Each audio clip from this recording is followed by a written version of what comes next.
ನಮಸ್ಕಾರ ವೀಕ್ಷಕರೇ, ನಿಮ್ಮೆಲ್ಲರಿಗೂ ನಮ್ಮ ಬೆಳಕಿನ ಬಾಗಿಲು ಯೂಟ್ಯೂಬ್ ವಾಹಿನಿ ಹಾಗೂ ಫೇಸ್ಬುಕ್ ಪೇಜ್ಗೆ ಸ್ವಾಗತ.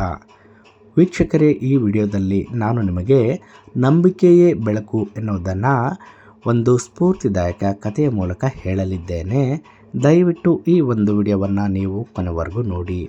ಹಾಗೆ ವೀಕ್ಷಕರೇ, ನೀವಿನ್ನೂ ನಮ್ಮ ಯೂಟ್ಯೂಬ್ ವಾಹಿನಿಗೆ ಸಬ್ಸ್ಕ್ರೈಬ್ ಆಗಿಲ್ಲ ಅಂದರೆ ದಯವಿಟ್ಟು ಸಬ್ಸ್ಕ್ರೈಬ್ ಆಗಿ, ಮತ್ತು ನಮ್ಮ ಫೇಸ್ಬುಕ್ ಪೇಜ್ನ ನೀವು ಇನ್ನೂ ಫಾಲೋ ಮಾಡ್ತಾ ಇಲ್ಲ ಅಂದರೆ ದಯವಿಟ್ಟು ಫಾಲೋ ಮಾಡಿ. ಹಾಗೆ ವೀಕ್ಷಕರೇ, ನಿಮ್ಮಲ್ಲಿ ಒಂದು ಸಣ್ಣ ಭಿನ್ನಹ ಅದೇನಪ್ಪ ಅಂತಂದರೆ, ಈ ವಿಡಿಯೋವನ್ನು ಸಾಧ್ಯವಾದಷ್ಟು ಕಿವಿಗೆ ಇಯರ್ಫೋನ್ ಹಾಕಿಕೊಂಡು ಕಣ್ಣು ಮುಚ್ಚಿಕೊಂಡು ಕೇಳಿ ಎನ್ನುವುದು. ಒಂದು ಸಣ್ಣ ಹಳ್ಳಿಯಲ್ಲಿ ರಮೇಶ್ ಎಂಬ ಹುಡುಗ ವಾಸಿಸುತ್ತಿರುತ್ತಾನೆ. ಆತನಿಗೆ ಚಿತ್ರಕಲೆಯಲ್ಲಿ ಅಪಾರ ಆಸಕ್ತಿ ಇತ್ತು. ಆದರೆ ಆತನ ಕೈಯಲ್ಲಿ ಚಿತ್ರಗಳು ಅಷ್ಟು ಚೆನ್ನಾಗಿ ಬರುತ್ತಿರಲಿಲ್ಲ. ನಿನ್ನಿಂದ ಚಿತ್ರಕಲೆ ಸಾಧ್ಯವಿಲ್ಲ, ಬೇರೆ ಏನಾದರೂ ಕೆಲಸ ನೋಡಿಕೊ ಎಂದು ಹಳ್ಳಿಯಲ್ಲಿದ್ದ ಎಲ್ಲರೂ ಹೇಳುತ್ತಿದ್ದರು. ಇದರಿಂದ ರಮೇಶ್ನ ಮನಸ್ಸು ಕುಗ್ಗಿ ಹೋಗಿತ್ತು.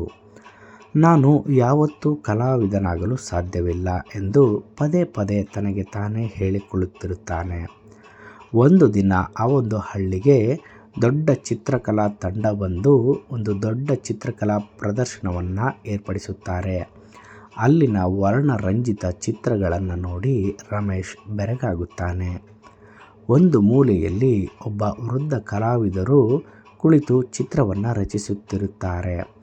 ರಮೇಶ್ ಅವರ ಬಳಿಗೆ ಹೋಗಿ, ನನಗೂ ಚಿತ್ರಕಲೆ ಕಲಿಯಬೇಕೆಂಬ ಆಸೆ ಇದೆ, ಆದರೆ ನನ್ನ ಕೈಯಲ್ಲಿ ಸಾಧ್ಯವಾಗುತ್ತಿಲ್ಲ ಎಂದು ಹೇಳುತ್ತಾನೆ.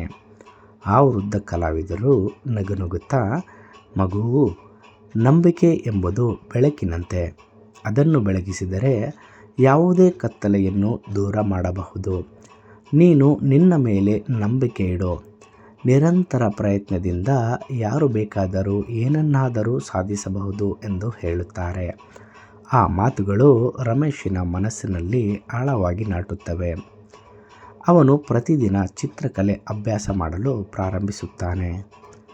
ಮೊದಲು ಅವನ ಚಿತ್ರಗಳು ಅಷ್ಟು ಚೆನ್ನಾಗಿ ಮೂಡಿಬರುವುದಿಲ್ಲ, ಆದರೆ ದಿನಗಳೆದಂತೆ ಅವನ ಕಲೆ ಸುಧಾರಿಸುತ್ತಾ ಹೋಗುತ್ತದೆ. ಅವನು ವಿವಿಧ ತಂತ್ರಗಳನ್ನು ಕಲಿತು ತನ್ನದೇ ಆದ ಶೈಲಿಯನ್ನು ಬೆಳೆಸಿಕೊಳ್ಳುತ್ತಾನೆ. ವರ್ಷಗಳು ಉರುಳಿದವು. ರಮೇಶ್ ಒಬ್ಬ ಪ್ರಸಿದ್ಧ ಕಲಾವಿದನಾಗುತ್ತಾನೆ. ಅವನ ಚಿತ್ರಗಳು ದೇಶ ವಿದೇಶಗಳಲ್ಲಿ ಪ್ರದರ್ಶನಗೊಳ್ಳುತ್ತವೆ. ಅವನ ಕಲೆಗೆ ಎಲ್ಲೆಡೆಯಿಂದ ಪ್ರಶಂಸೆಗಳು ಬರುತ್ತವೆ. ಒಂದು ದಿನ ಅದೇ ಹಳ್ಳಿಯಲ್ಲಿ ಮತ್ತೊಂದು ಚಿತ್ರಕಲಾ ಪ್ರದರ್ಶನ ನಡೆಯಿತು. ರಮೇಶ್ ತನ್ನ ಚಿತ್ರಗಳನ್ನು ಪ್ರದರ್ಶಿಸುತ್ತಾನೆ. ಆ ಪ್ರದರ್ಶನಕ್ಕೆ ಬಂದಿದ್ದ ಚಿಕ್ಕ ಹುಡುಗನೊಬ್ಬ ರಮೇಶ್ ಬಳಿ ಬಂದು, ನನಗೂ ನಿಮ್ಮಂತೆ ಕಲಾವಿದನಾಗಬೇಕೆಂಬ ಆಸೆ ಇದೆ, ಆದರೆ ನನ್ನ ಕೈಯಲ್ಲಿ ಸಾಧ್ಯವಾಗುತ್ತಿಲ್ಲ ಎಂದು ಹೇಳುತ್ತಾನೆ. ರಮೇಶ್ ನಗುತ್ತಾ, ಮಗು, ನಂಬಿಕೆ ಎಂಬುದು ಬೆಳಕಿನಂತೆ, ಅದನ್ನು ಬೆಳಗಿಸಿದರೆ ಯಾವುದೇ ಕತ್ತಲೆಯನ್ನು ದೂರ ಮಾಡಬಹುದು. ಮೊದಲು ನೀನು ನಿನ್ನ ಮೇಲೆ ನಂಬಿಕೆ ಇಡು, ನಿರಂತರ ಪ್ರಯತ್ನದಿಂದ ಏನನ್ನು ಬೇಕಾದರೂ ಸಾಧಿಸಬಹುದು ಎಂದು ಹೇಳುತ್ತಾನೆ. ಆ ಹುಡುಗನ ಮುಖದಲ್ಲಿ ನಗು ಮೂಡುತ್ತದೆ. ಈ ಒಂದು ಕಥೆಯಿಂದ ನಾವು ಕಲಿಯಬೇಕಾದ ನೀತಿ ಏನಪ್ಪ ಅಂತಂದರೆ, ಸ್ವಯಂ ಸಂದೇಹವನ್ನು ಮೆಟ್ಟಿ ನಿಲ್ಲಲು ನಂಬಿಕೆ ಮತ್ತು ನಿರಂತರ ಪ್ರಯತ್ನ ಅತ್ಯಗತ್ಯ. ಇಲ್ಲಿ ಯಾರೂ ಪರಿಪೂರ್ಣರಲ್ಲ, ಪ್ರಯತ್ನದಿಂದ ಏನನ್ನಾದರೂ ಸಾಧಿಸಬಹುದು. ಇತರರಿಗೆ ಪ್ರೇರಣೆ ನೀಡುವುದು ದೊಡ್ಡ ಸಹಾಯ. ನೋಡಿದ್ರಲ್ಲ ವೀಕ್ಷಕರೇ, ಈ ಒಂದು ಕತೆ ನಿಮಗೆ ಪ್ರೇರಣೆ ನೀಡುತ್ತದೆ ಎಂದು ಭಾವಿಸುತ್ತೇನೆ. ಹಾಗೆ ಈ ಒಂದು ವಿಡಿಯೋವನ್ನು ನಾನು ಇಲ್ಲಿಗೆ ಮುಗಿಸುತ್ತೇನೆ. ಈ ವಿಡಿಯೋ ನಿಮಗೆ ಇಷ್ಟ ಆದರೆ ಈ ಕೂಡಲೇ ಲೈಕ್ ಮಾಡಿ, ಶೇರ್ ಮಾಡಿ.